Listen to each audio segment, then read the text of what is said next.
첫 번째 이슈로 한번 넘어가 보겠습니다.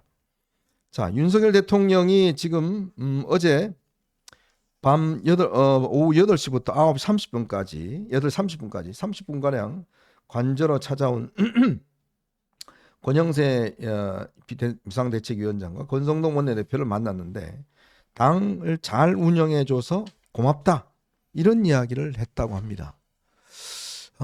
이게 참 대통령이 이제 당시에 출소를 하면서 여러 가지 이제 관저 정치가 되는 게 아닌가라는 좀 우려가 있었는데 어제 여당 지도부를 만났네요.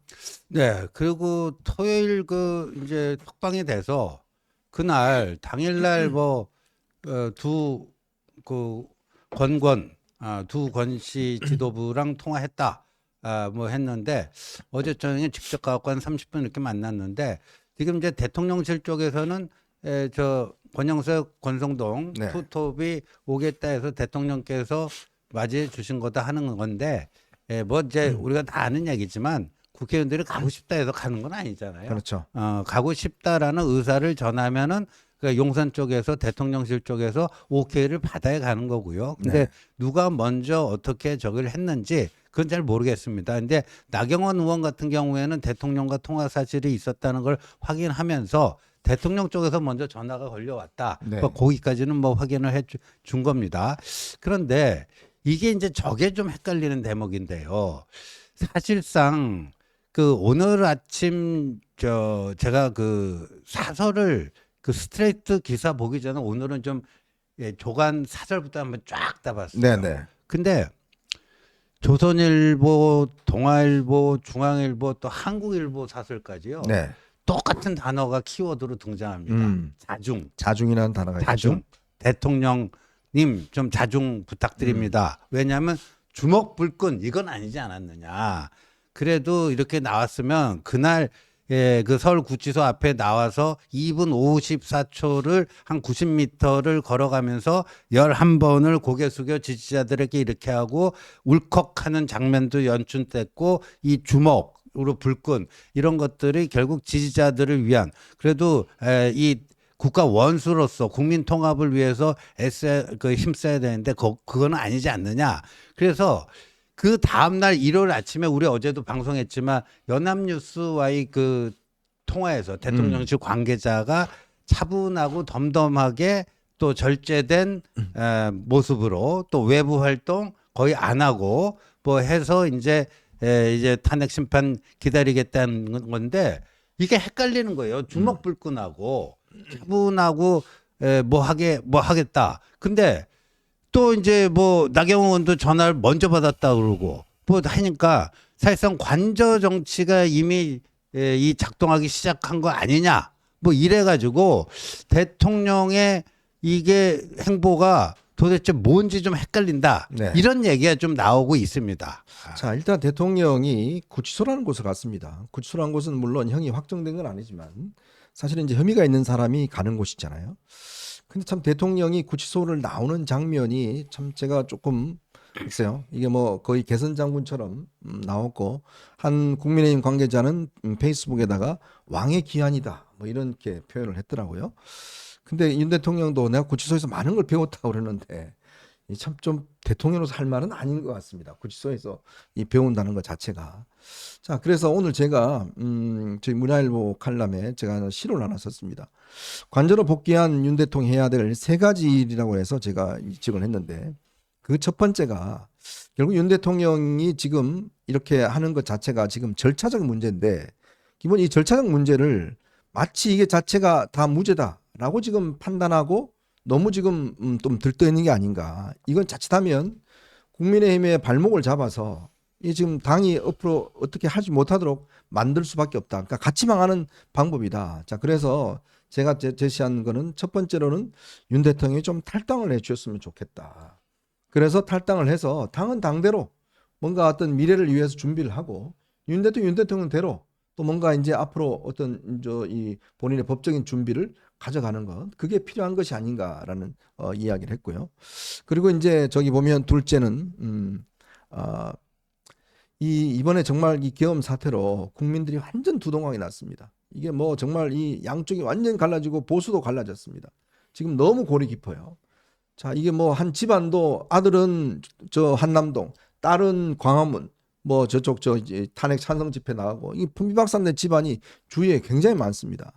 자, 그러면 대통령이 이 헌재 결과에 좀 따르자. 이거를 좀 이야기를 하면서 좀 시위를 자제해 주는 메시지를 낼 필요가 있다. 그리고 세 번째로는 이제 장외 세력하고 좀 거리를 두셔야 된다. 예전에 박근혜 대통령이 결국 이 장외 세력과 거리를 둬서 그나마 보수가 좀 추스려졌는데 뭔가 윤 대통령도 이런 행동을 해야 되지 않는가라는 세 가지 제가 이야기를 제시했는데 어떻습니까? 유 변호사님 제 주장에 동의를 하십니까?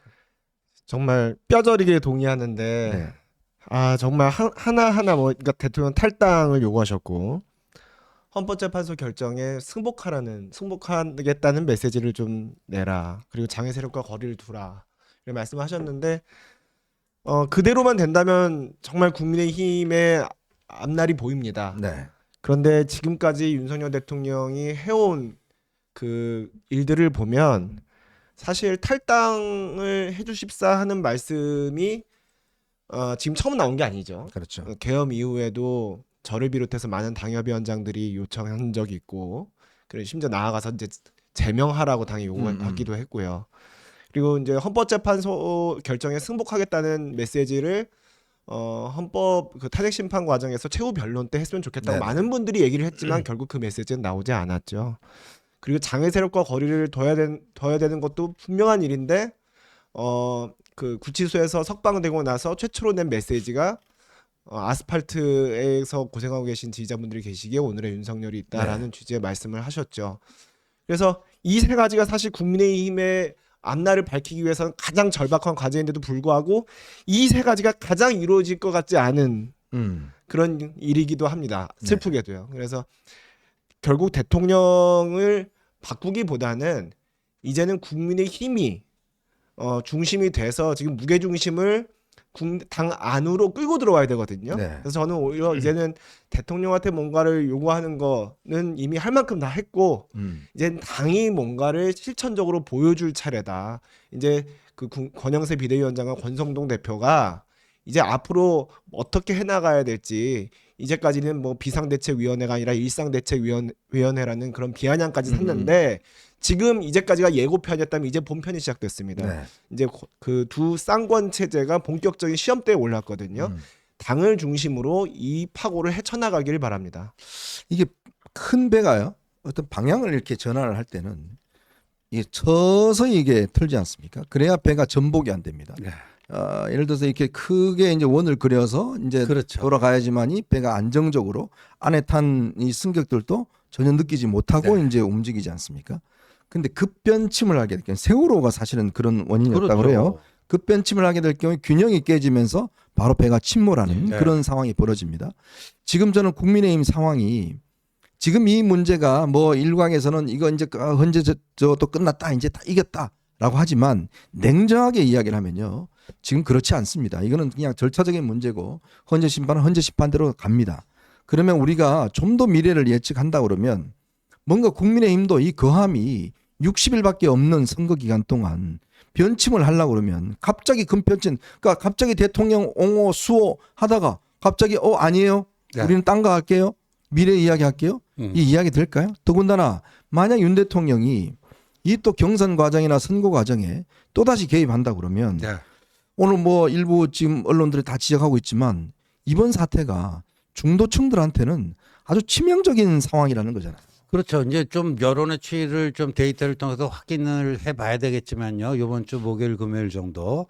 근데 이제 이 윤 대통령이 나와서 주먹불끈한 거 있잖아요. 그리고 오늘의 윤석열이 있는 거는 저 아스팔트 위의 저 열혈 지지자님들 덕분이다 하는 이 발언이 있잖아요. 네. 이게 중도 무당층에게 어떤 느낌을 들게 할 것인가. 저는 더 위화감과 거부감을 더 느낄 가능성이 높다라고 봐요. 네. 그런데 대통령이 나옴으로써 이게 마치 뭐 개선 장군이다, 왕의 귀환이다, 이제 우리가 다 이겼다, 8분 응선 돌파했으니까 조금만 더 하면은 헌재까지 뭐 한다. 이 정광훈식의 정세 인식과 해법 있잖아요. 네. 이렇게 되면은 점점 당에 대한 대통령의 이 장악력은 높아질 수밖에 없고 어제 바로 쌍권이 바로 가서 만났다는 것도 네. 이 당이 점점 이제 대통령과 더 거리 두기에 밀착되는 거죠. 뭐. 더 가까워지는 거예요. 그러면 가까워질수 어떠냐? 예, 그래갖고 탄핵이 각하 내지 기각되면 제일 좋아요. 네. 그러면 그걸로 그냥 쭉 가면 됩니다. 근데 만약에 인용이 되면 어떻게 되나요? 이 모두 전환이 되나요? 이게 안 돼요. 근데 이제 그 조기 대선이 만약에 발생하게 되면 그건 딱 시간표가 정해지는 거 아닙니까? 60일 후 선거, 예. 늦어도 2, 30일 내에 그 당 후보를 뽑아야 되고 뭐. 근데 전혀 준비가 안 된 상태에서 이렇게 되면 아까 급변쯤을 하다 보면은 침몰할 수도 있고 여러 가지 이제 잡음이 일어날 수도 있고 그런 건데 여기서 우리가 봐야 될 게 노무현 대통령의 경우에는 탄핵 소추가 기각이 됐잖아요. 네. 그때 보면요. 탄핵 인용도 세 분이 있었습니다. 그렇죠. 헌법재판관 김영일, 권성, 이상경 이 세 명의 헌법재판관은 이 열린우리당이 총선에서 승리하기 위해서 대통령 내가 뭐라도 다 하고 싶다. 이게 선거법 위반이고 대통령 파면 사유가 된다. 세 명이 그랬어요. 근데 기각이 윤영철, 김경일, 김효종, 송인준, 주선회 5명이고 각하 전여숙 1명 했고 6대3으로 이제 저기가 기각이 된 거 아닙니까 결국. 근데 이렇게 기각이 될 때는 이렇게 갈라져도 상관이 없어요. 네. 그러나 만약에 인용이 된다면 인용이 될 때는 박근혜 대통령 때도 지금보다도 헌법재판관의 이념 성향 분포가 더 좋았잖아요. 네. 좋았는데도 8대 0으로 전원일치로 탄핵이 인용된 거 아닙니까? 그래서 이게 늦어지면 늦어질수록요. 저는 그렇게 해석이 되는데 이 헌재의 탄핵 심판 선고가 늦어지면 늦어질수록 기각보다는 인용 쪽으로 조금 더 힘이 실리는 거 아니냐 이런 해석도 불가능한 건 아닙니다. 예. 자, 근데 이제 당 지도부가 이렇게 지금 사실 샌드위치 시위 그러니까 이 상황이 됐습니다. 근데 일부 지금 박대출 의원 같은 경우는 지금 뭐 농성이라도 하자, 뭐 단식도 하자, 뭐 이런 주장을 하는 모양이에요. 근데 이제 일단 권건 지도부는 뭐 예전에 이 부분에 대해서는 좀 선을 긋고 있기는 한데 지금 친윤 의원들이 지금 뭐 굉장히 행동을 하고 있는 게 저는 사실은 굉장히 그 개인적인 정책 목적도 있다고 봅니다. 지금 뭐 박수영 의원 단식 5일 동안 하셨지만 또 한편에서는 그런 지적도 있습니다. 이분이 다음번 부산시장 선거에 뭐 나서는 거 아니냐 뭐 이런 주장도 있고 한데 결국은 다 자신들의 정치적인 목적을 위해서 지금 하다 보면 결국은 당은 패배하고 그냥 일부 의원들은 영남권 의원들은 자기 승리를 위해서 하고 이렇게 되면 정말 이번 선거 정말 조기 대선에 만약 있다 그러면 이게 하나만한 선거가 되지 않겠냐. 이제 이런 결국은 지적들이 나올 수밖에 없는 거잖아요. 예, 그렇습니다. 지금 그 양권 체제에서 중심을 못 잡으면 당은 점점 왜소해질 수밖에 없고 뭐 조기 대선이 만약에 열린다고 하더라도 굉장히 그 우리가 이길 수 있는 가능성은 굉장히 낮다고 볼 수밖에 없는데 네. 그럼에도 불구하고 포기할 수가 없습니다. 왜냐하면 만약에 조기 대선이 열릴 경우에 저쪽 민주당 후보는 사실상 확정이잖아요. 그렇죠. 이재명 대표로 확정돼 있고 그 이재명 대표가 대통령이 됐을 경우를 한번 상상해 보면 이미 입법부는 이재명 중심의 일극 체제로 갖추어진 민주당에서 장악하고 있고요. 행정부까지 이재명이라는 사람이 다 장악을 해버리면 그러면 본인의 사법 리스크를 피하기 위해서 계엄을 비롯한 무슨 일이라도 할지 모르고 그리고 법도 얼마든지 거부권 행사에 염려 없이 마음대로 바꿀 수 있고 네. 그러니까 이런 세상을 생각해 보면 정말 끔찍하거든요. 그렇기 때문에 어떤 상황이라 하더라도 우리 지금 대화하시는 분들 보면은 국민의힘 끝났다, 희망이 없다 이런 말씀하시는 분들 계시는데 그럼에도 불구하고 우리가 다 잡고 서로 뭉치고 희망의 그 끈이라도 조금이라도 잡으려고 노력을 해야 되는 겁니다. 그래서 저는 오히려 이렇게 만약에 당이 급변침을 못하고 이렇게 계속 이렇게 표류하고 있는 상황으로 간다 하더라도 지금과 같은 상황에서 윤석열 대통령 중심으로 만약에 당의 구심점이 넘어간다면 지금 중도 보수 코스프레를 하던 이재명 대표도 훨씬 더 강경하게 나설 수밖에 없거든요. 네. 그런 상황에서 중도층, 무당층은 굉장히 또 정치에 대해서 환멸감을 느끼게 되는데 그 사이에 있는 공간은 오히려 더 넓어질 수 있다고 봅니다. 이 넓어진 공간에서 또 다른 기회를 모색해서라도 우리가 어떻게든 이재명 대표가 대통령 되는 걸 막아야 된다는 생각을 하고 있습니다. 결국 이 구도가 말이죠. 정치 구도가 이재명 대 윤석열. 네. 이 구도가 되면 지금 지난 우리 총선 보셨지 않습니까? 총선에서 그 망한 이유가 결국 보면 그나마 이 안동훈 대표가 들어와서 윤석열 대통령을 좀 뒤로 이렇게 물러나게 하고 이제 보이지 않게 하고 결국 이제 새로운 어떤 국민의힘의 어떤 이 얼굴들과 그다음에 이재명 이 구도로 갔다가 네.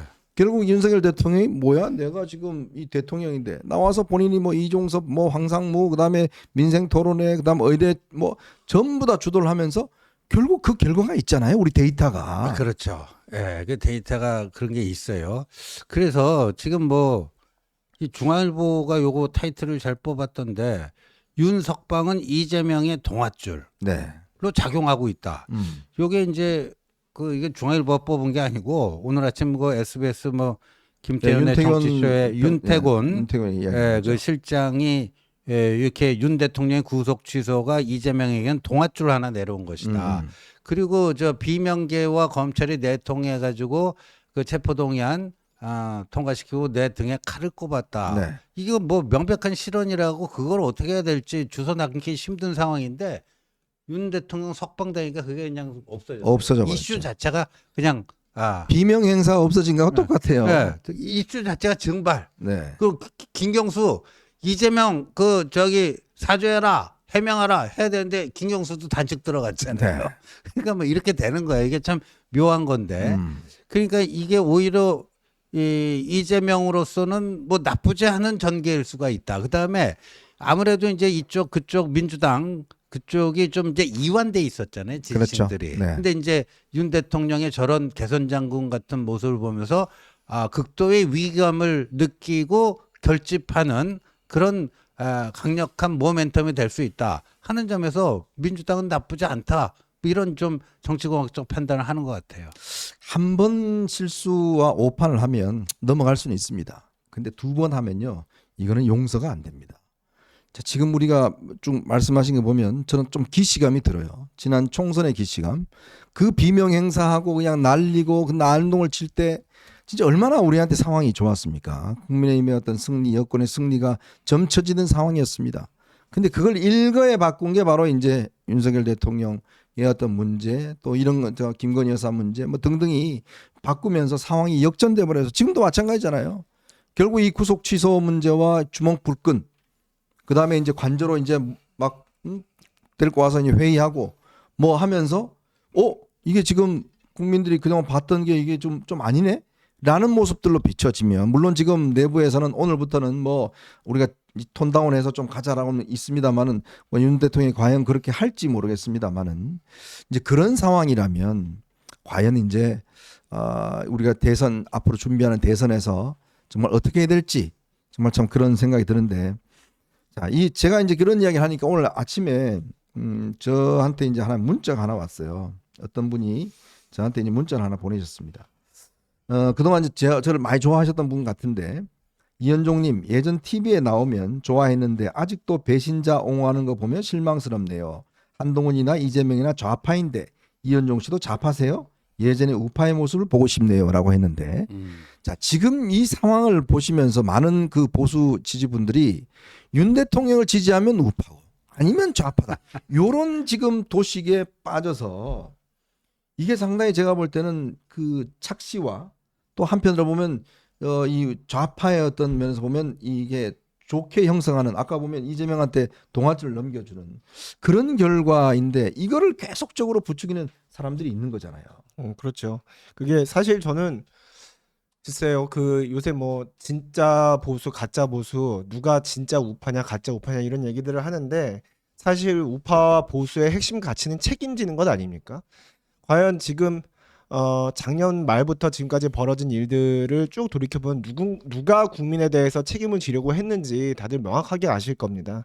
그런데 진짜 우파 하면서 한동훈 대표라든가 심지어 이현정 의원님까지 뭐 가짜 우파 내지는 저 좌파라고 내모는 분들이 가지고 있는 세상, 좌파라고요. 그분들이 꿈꾸는 세상은 어쩌면 마이클 피터스가 만들려고 했던 그런 세상 아닐까. 마이클 피터스가 둘 다 이름 같은데 하나는 성이 돼야 될 것 같은데 마이클 피터스 자체가 둘 다 이름 같아요. 네. 안병희 씨죠. 안병희 씨가 모든 서류들을 조작해가면서 만들려고 했던 그 자기들만의 꿈 같은 세상. 그게 가짜라고 하더라도 여론 조작이 아닌 여론 형성이라고 해가면서 만들려고 했던 그들만의 파라다이스에서 만족할 수 있는 사람이라면 다 진짜 우파고 진짜 보수입니까? 그게 아니라 현실주의와 실용주의에서 거기 기반을 두고 진짜 국민에 대해서 책임지려고 하고 지금과 같이 국내외 정세가 엄혹한 시절에 책임을 지려고 하는 세력이 진짜 우파, 진짜 보수입니까? 답은 명확한데 점점 자꾸 그들만의 마이클 피터스가 만들려고 했던 그 세상 속으로 자꾸 파고들려고 하는 분들이 계셔서 굉장히 안타깝습니다. 네. 참 그렇습니다. 씁쓸합니다. 이렇게 가짜 뉴스에 참 속아서 참 그렇게 막 다들 몰려가고 저는 정말 나쁜 사람들은요. 뻔히 가짜 뉴스인지 알면서 선동했던 사람들이요. 네. 예? 정말 이 일반인들은 그걸 믿잖아요. 근데 그 정말 이 선동했던 인사들 아무런 지금 해명과 아무런 반성 안 합니다. 네. 저희가 거듭 이야기했지 않습니까? 결국은 또 딴 가짜 뉴스를 있어요. 네. 그렇게 몰려가는 거고 그렇게 되면 정말 저 깊은 산 속으로 들어가서 그냥 망할 수밖에 없습니다. 지금 저희가 온갖 욕을 먹으면서도 여러분들한테 말씀을 드리는 이유는 제발 큰 길로 가자. 제발 정도로 가자. 정도로 가서 우리가 승리할 수 있는 길로 가자라고 지금 이야기를 하고 있는데 계속 산골짜기로 안내해 주는 사람이 있습니다. 아니 그러니까 이게 지금 KBS에서 했는데 지금 KBS 사장이 누구죠? 박장범 사장이라고 저 민주당 쪽 좌파 쪽에서는요. 이거를 그 디올백을 말이죠. 뭐 파우치다고 해줬다. 네. 그래서 사실상 그때가 언제 작년 초에 KBS 대담 그렇죠. 할 때 네네. 그때 9시 앵커 하면서 윤 대통령과 1대1 대담을 하면서 그 디올백을 파우치라고 하는 표현을 써갖고 좌파 쪽에서는 저거 완전히 대통령 신기 경호하고 있구나. 네. 그래갖고 뭐 일선에 따르면 뭐 김건희 여사가 밀어갖고 된 거다. 그런 사람이 지금 사장인 KBS에서 만든 네. 다큐멘터리인데. 본인 육성이 나오잖아요. 근데 그것도 못 믿겠다는 거예요 지금. 그러니까 뭐 아무리 해도 뭐 어떡하겠어요? 자기들이 그냥 믿고 싶은 것만 믿는 거죠. 참 그런 상황인 것 같습니다. 자, 저희는 이제 두 번째 이슈로 한번 빠르게 넘어가 보도록 하겠습니다. 여러분 보시면서요 구독과 좋아요 알림 꼭 부탁드리도록 하겠습니다.